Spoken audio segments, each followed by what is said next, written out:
지금 뭐 너무나 뭐 잘들 아시고 또 우리 종교 지도자 협의회 우리 수장님들께서도 전번에 저희가 한번 말씀을 한번 나눈 적도 있고 처음에 이제 그 여야 쪽에서 이 정부도 그렇고 당신들은 당사자들이기 때문에 도저히 의견이 좁혀지지가 않고 그리고 또 여야 정치인들은 또 그 진영의 어떤 그런 뭐 논리가 또 있어서 오히려 더 힘든 경우가 있다.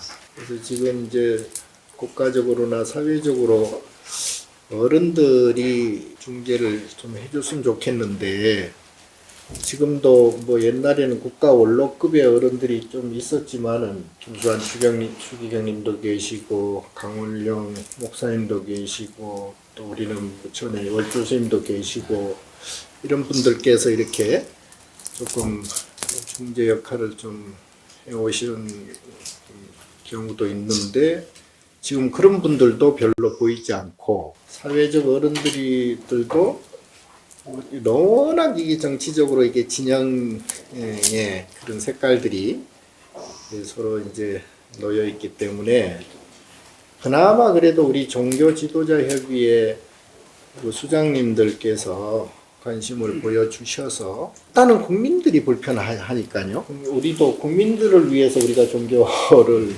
활동을 하니까 그런 차원에서 한번 정말 이거는 인간 대 인간으로 또 생명 대 생명으로 이렇게 서로 논의를 좀 해서 중재를 좀 해주십사 그런 이제 요청도 있고 해서 한번 저희가 잠깐 말씀을 나눴더니 그러면 한번 좋다 이렇게 하셔서 이렇게 모시게 됐고 일단 오늘은 여러분들이 전번에 이제 우리 회장님이나 다 저는 개인적으로 얘기를 들어봤지만 그래도 여러 수장님들 하고 계실 때 의협 쪽이나 주장하고 요구하는 것을 뭐 다 알기는 알지만 한번 저희가 한번 직접 한번 들어보고 또 정부나 이쪽에 서로가 협의가 좀 될 수만 있으면 우리가 한번 중재하면 좋겠다.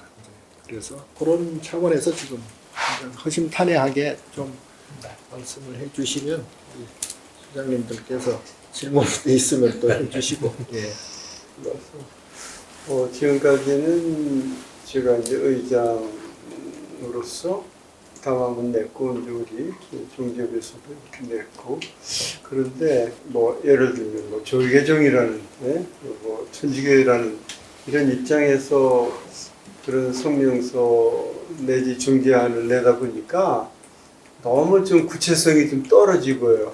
뭐 예를 들면 양쪽에서 좀 양보해야 되지 않느냐, 뭐 이런 정도 수준의 끝이기 때문에 하나만 한 소리. 그래서 이번에는 조금 좀 단계는 낮추지만 조금 좀 구체적인 얘기를 할 필요가 있다 해서 제가 안을 받아봤습니다. 물론 이제 거기 우리 이제 주교위원회가 몇 개 있습니다. 주교님들이 한 6분 내지 7분씩 뭐 이런 그런 사회주교위원회라고 그러는데 이제 그쪽에서 이제 그 담화문을 준비하고 있는데 굉장히 자세하게 나와 있습니다. 거기 보면 정말 아까 말씀하신 대로 국민의 불편이라든가 또 여러 가지 이런 생명 문제 또 의학계의 여러 가지 뭐 바이탈과와 뭐 미용과의 그런 어떤 격차 내지는 수가 뭐 이런 문제도 다루고요.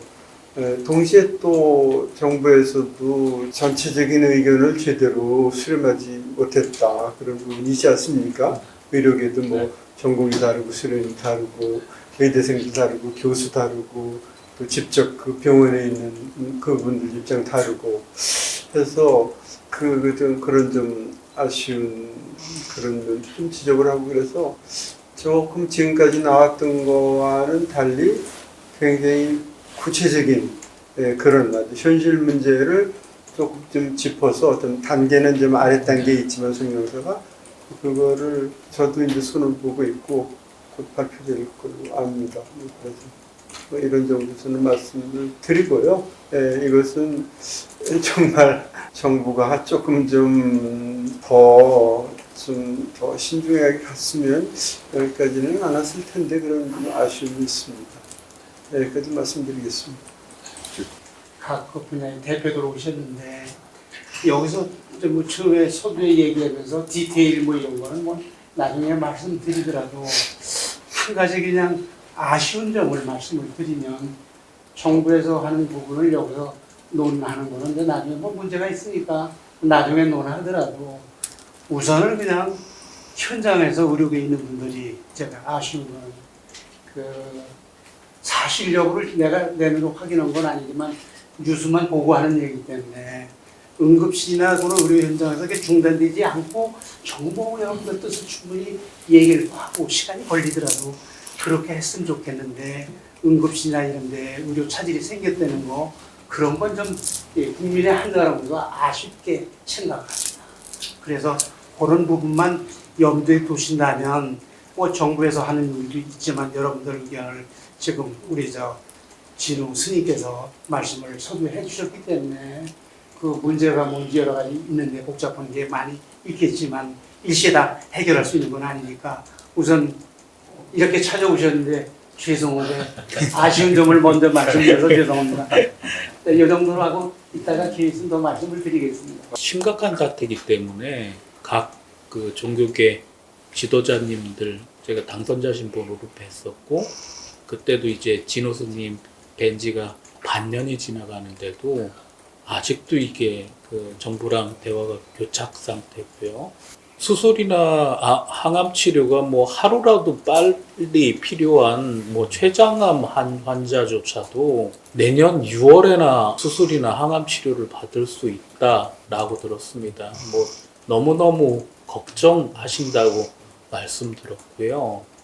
그래서 저희도 의사들이 다 이 사태에 대해서 걱정하고 있는 상태고 제일 문제는 국민분들이 힘들어 하시는 상황에 대해서 저희가 아주 잘 알고 있습니다. 그래서 저희도 어떻게든 이 사태를 잘 해결하고 싶은 생각이 있고요. 종교계 그 어르신들께서 조금만 정부랑 중재를 할 수 있는 여건을 만들어 주신다라고 하면 저희가 의사들 그리고 그 국민들이 더 이상 걱정하시지 않게 사태를 정상화할 의향이 충분히 있습니다. 그 부분을 좀 부탁드리겠습니다. 응급시 호남 쪽에 심혈관 근역 그 응급센터가 있어가지고 응급의사들 병원장 얘기를 잘해서 많이 안 나가시고 그래서 유지가 잘 돼서 지역에서는 다행이다 싶은데 이걸 쭉 듣다 보니까 이제 의료진 쪽에서도 처음부터 제로로 요구를 하려고 하진 않았다는 얘기를 들었어요. 일정 정도 계획을 갖고 있었는데 갑자기 발표가 돼서 좀 어려움이 있었다는 얘기를 듣긴 했고 저희도 이제 교도들 중 의사 교도들이 많이 있어서 이제 만나보고 얘기를 들어보는데 저는 이제 다른 수장님하고 달리 저희는 본부가 원광대학교 바로 옆에 있어 지방이 있어서 또 지방에 있는 사정들을 좀 체감할 수 있는 부분들이 있거든요. 그래서 아마 아시다시피 이제 뭐 빅5 병원뿐만 아니라 대학병원들이 참 난감한 처지거든요. 이러지도 못하고 저러지도 못하고 저희도 이제 지금 한 1,000억 넘게 누적 적자가 생겼다고 얘기를 이러지도 참 난감한 사태거든요. 그래서 의사 대표들도 아마 고민이실 것 같아요. 무작정 계속 가기에는.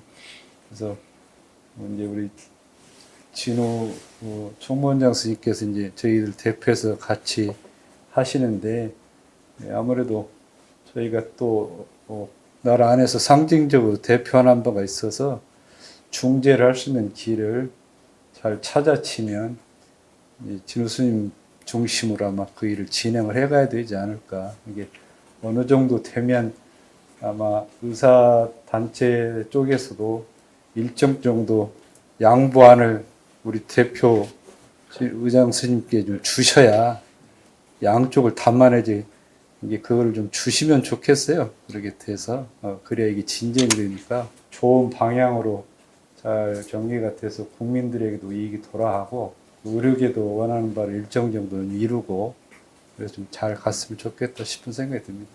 제일 안타까운 것은 의대 정원 증원이라는 문제 때문에 물론 우리나라 의료가 잘 되어가는 면도 있고 지속 가능하지 못한 면도 있었거든요. 그래서 물론 일정 부분 고쳐져야 될 부분이 있었습니다. 그렇지만 그런 부분들이 의료 현장과 좀 지속적으로 합리적으로 논의하면서 합리적으로 점진적으로 추진됐다 그러면 이런 사태까지 안 오지 않았을까 하는 아쉬움이 있고요. 의학이라는 것은 상급종합병원에서 담당해야 될 역할은 진료뿐만 아니라 교육과 연구거든요. 근데 지금 지난 9개월 동안 진료에 집중하느라 교육과 연구가 거의 바닥 상태예요. 근데 이 대한민국의 의료가 교육과 연구 부분, 진료 부분뿐만 아니라 교육과 연구 부분에서 글로벌하게 굉장히 선도해 나가는 입장이었거든요. 근데 그런 경쟁력이 이제 떨어지는 것 자체가 전체적으로 보면 국민 건강에 굉장히 악영향을 미칠 겁니다. 그 좋은 의사 인력이 교육을 통해서 양성돼야 되는데 지금 교육 현장을 다 떠난 상태잖아요. 그래서 이런 시스템이 붕괴되고 있는 게 너무나 안타깝고, 그래서 그런 부분 뭐 저희가 고집 부리는 측면도 있을 거라고 생각하실 수 있겠지만 무엇보다도 무리하게 추진되는 정책들이 현장에 반발을 일으킨 것이고 젊은 친구들이 미래에 대한 희망이 없기 때문에 나간 거라고 생각하거든요. 그래서 그런 부분들에 지금이라도 좀 희망을 넣어줄 수 있는 정책들, 그 다음에 그런 제도들이 좀 만들어지길 원합니다. 그래서 저희는 그런 부분에 좀 집중하려고 하고 있고요. 그래서 오늘 그러잖아도 여야의정협의체에 대한의학회와 의과대학협회가 같이 참여하는 것으로 결정을 했거든요. 그래서 내부적으로도 굉장히 많은 반발이 있을 겁니다. 그리고 뭐 그렇겠지만 이 대한민국 의료 발전, 그다음에 국민 건강을 위해서 해나가야 될 일을 차근차근히 해나가도록 하겠습니다. 그리고 그 종교계에서도 많은 좀 도움을 주시고 조언을 좀 많이 부탁드리겠습니다. 예, 감사합니다. 예. 전국 의과대학 40개 대학에 각 대학마다 교수협의회가 있고 그게 회장님들이 모인 단체다라고 보시면 될 것 같습니다. 그래서 아무래도 저희는 의과대학 교수들의 모임이기 때문에 전공의와 학생들 교육에 가장 관심을 많이 가지고 있습니다. 지금 학생들과 전공의가 이제 교육과 진료 현장을 떠난 것 때문에 가장 좀 안타깝게 생각을 하고 있고요. 문제라기보다는 처음 시작을 저희가 한번 되돌아보면 정부는 정책을 발표하는 데 있어서 좀 쉽게 생각을 했다라고 판단을 하고 있습니다. 제도나 형식을 맞추면 사람들이 따라갈 것이다 라고 생각을 했었는데 그렇게 하려면 이제 사람이 움직이게 하는 여러 가지의 동인이 있어야 되는데 그런 부분에 대해서는 전혀 고려를 하지 않았다라고 생각을 합니다. 과거와 다르게 학생들이나 전공의들은 바라는 바가 너무나 명확합니다. 학생들이 지금 바라는 것은 예전처럼 선생님이 시켜가지고 이걸 하라 그러면 하는 세대가 전혀 아닙니다. 내가 하고 싶으면 하고 하기 싫으면 그냥 안 하는 겁니다. 근데 과거와 같은 정책으로 사람을 전혀 생각하지 않고 그냥 단순하게 정책만 만들고 그 정책이 국민에게 도움이 되고 국가에 도움이 되는 정책이다라고 하면서 일방적으로 발표를 하니까 거기에 대해서 지금 있는 젊은 세대가 도저히 받아들이지를 못하는 거죠. 첫 번째는 전공의가 그것 때문에 그러면 내가 안 하고 말지 뭐. 학생들은 그러면 내가 공부 좀 쉬고 다른 일을 좀 생각해 볼까? 이런 상황이 된 겁니다.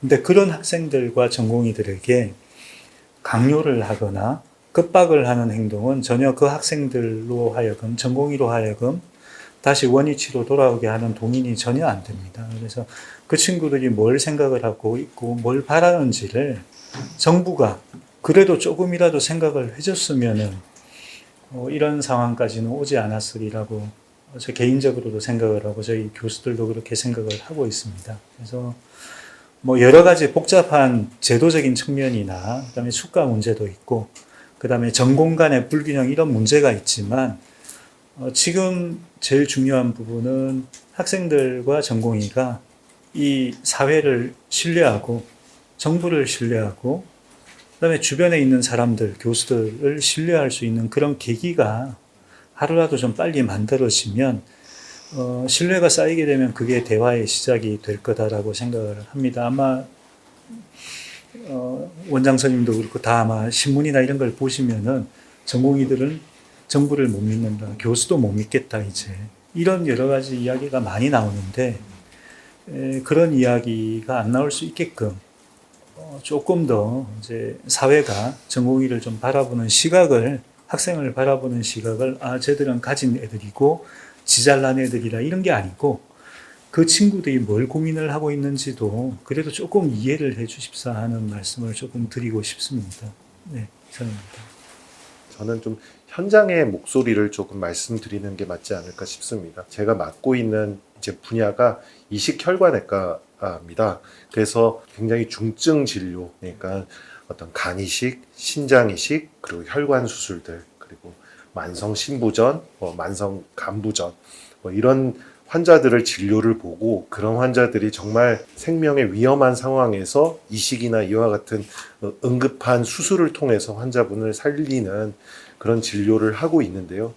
사실 저희와 같은 지금 대학병원에서의 그런 중증 환자를 진료를 할 때 있어서 교수만 모든 능력을 발휘해서 할 수는 사실 없었거든요. 어떤 순간순간마다 전공의들과 학생들 또 간호사들 여러 직역들이 한 팀을 이루어서 그런 환자들을 집중해서 치료를 하고 그렇게 해왔던 것인데 그 중에서 가장 지금 배움의 과정에 있었던 전공의들이 지금과 같은 사태를 통해서 이제 현장에 얻게 되니까 그와 같은 상황을 전공의가 없이 이제 교수님들과 지금 간호사들 이런 분들이 전적으로 맡아서 근무를 하고 있습니다.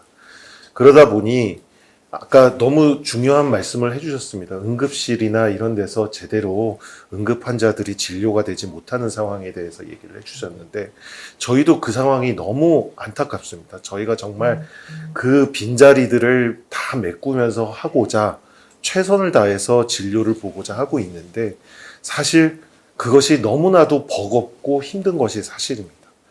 지금 현장에서는 특히 지방 이제 국립대학이나 이런 병원들은 교수님들이 그 이제 업무 로딩을 버티지 못하시고 사직을 하시고 계신 경우들이 계속해서 나오고 있고 그러다 보니 그 공백이 또 근무하고 있는 교수님들에게 더 가중이 돼서 그야말로 응급실이나 중환자실 이런 데서 굉장히 교수님들이 과로의 인 상황에서 간신히 버티고 있는 상황입니다. 문제는 사실 저희가 계속해서 이번에 추석 기간에도 굉장히 우려가 된다는 목소리들을 내왔는데 사실 제일 걱정이 되고 있는 것은 지금 이제 환절기가 되고 겨울로 들어서는 지금 시기부터가 굉장히 사실 걱정이 많이 됩니다.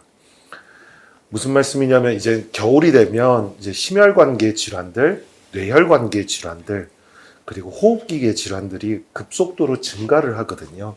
그래서 실제 중환들이 많이 증가를 하게 되고 각 대학병원의 중환자실이 빈자리가 급속도로 채워지게 되고 그러다 보면 실제 응급실에서 중환들이 응급실로 내원해서 수용해야 되는 상황들도 못하게 되는 상황들이 갈수록 지금 늘어날 것이라고 생각을 합니다. 저희가 실제로도 현장에서는 이제 발등에 불이 떨어진 상황이 됐거든요. 특히 중증 질환을 담당해야 될 대학병원들이 지금 중증 환자들을 보는데 버거운 상황들이 들어설 거다 생각을 하고 있습니다. 실제 그 전공의들이나 학생들이 자리를 지금 현장에 복귀하지 못하고 있는 상황들에 대해서 국민들이나 여기 있는 종교 지도자 분들도 굉장히 우려를 하고 걱정을 많이 하실 것이라고 생각을 합니다. 저희도 물론 여러 마음들이 있는데 사실 이런 제일 의료계에서 어린 친구들 그리고 실제 이 친구들이 나중에 결국은 저희의 다음 세대의 진료를 맡아서 다음 세대들의 치료를 맡아줘야 될 친구들이거든요. 저 같은 경우도 자녀가 3명이 있는데 자녀가 제 마음대로 되지 않는 경우들이 많지 않습니까? 그렇다 할지라도 정말 제 자녀들이 올바른 길로 갈 수 있게끔 저희가 애들을 가르치고 설득하고 하는 것처럼 저희 의료계의 가장 미래 세대에 해당하는 친구들이 현장으로 돌아올 수 있게끔, 다시 교육 현장으로 돌아오고 진료 현장으로 돌아올 수 있게끔 그런 계기를 만들어 주셨으면 정말 저희도 너무 간절히 바라고 있는 부분이거든요. 그래서 이와 같이 우리나라의 어른들이시고 이런 종교 지도자분들께서 많은 도움을 주셔서 저희의 그런 젊은 친구들이 현장으로 돌아올 수 있게끔 많은 도움을 주셨으면 하는 바람에서 말씀을 드리겠습니다. 사실 저는 그 병원 시설을 많이 진 사람이에요. 올해도 응급실에 3번이나 제가 갔었어요. 근데 지금 같은 상황이면 내가 어떻게 됐었을까 하는 우려를 사실 합니다. 뭐 그렇게 의사 선생님들의 도움을 많이 받고 그랬는데 사실 우리 한국 사회에서의 가장 그 심각한 문제는 신뢰가 무너졌다는 거예요. 가정에서도 신뢰가 무너졌고 지역사회도 무너졌고 정치권은 물론 무너진 건 뭐 우리가 잘 아는 사실이고 이것이 의료계와 정부가 신뢰가 무너졌어요. 그래서 신뢰를 먼저 회복하는 게 가장 중요하다고 생각합니다. 따라서 오늘 선생님들 말씀을 듣고 우리 진우 스님이 그동안의 노력을 많이 해오셨는데 정부 당국자들도 한번 이렇게 모셔서 얘기를 듣고 그것을 바탕으로 해서 의료계와 정부가 서로 신뢰를 구축할 수 있는 길이 무언가 이런 걸 우리가 찾아서 대안으로 내놔할 수 있어야지 저는 그게 가장 중요하다고 생각을 합니다. 뭐 제가 얘기를 길게 해봐야 되는 거고 얘기 말씀 잘 들었습니다. 제가 한번 만나서 얘기를 직접 한번 또 다시 한번 들어보겠다. 그리고 그랬더니 이제 정부에서 그때 복지부 장관께서 이제 직접 오셔서 말씀은 일단 제가 또 들었습니다. 근데 그거는 제가 개인적으로 일단 들었기 때문에 그거는 이 자리에서는 좀 차치하고 지금 금방 교수님 말씀대로 오늘 충분히 저희가 이제 수장님들과 같이 한번 충분히 의견 수렴을 받아서 또 정부 안하고 이렇게 서로 이제 뭐 또 그 접점을 한번 잡아봐야 될 것 같고 그리고 이제 어느 부분은 양보가 되고 어느 부분은 도저히 불가하다라는 것을 확인을 또 해야 되기 때문에 그거는 뭐 아무리 뭐 중재를 한다 해도 또 가이드라인이 또 있는 것은 우리가 또 어떻게 할 수가 없어서 그래서 가능한 부분과 가능치 않은 부분 그 부분을 오늘 좀 구체적으로 얘기를 듣고 또 정부 또한 마찬가지고 그래서 거기에서 이제 한번 저희가 접점을 한번 찾아보겠다. 이제 그래서 지금부터는 조금 더 구체적으로 이제 말씀 나눌 텐데 이제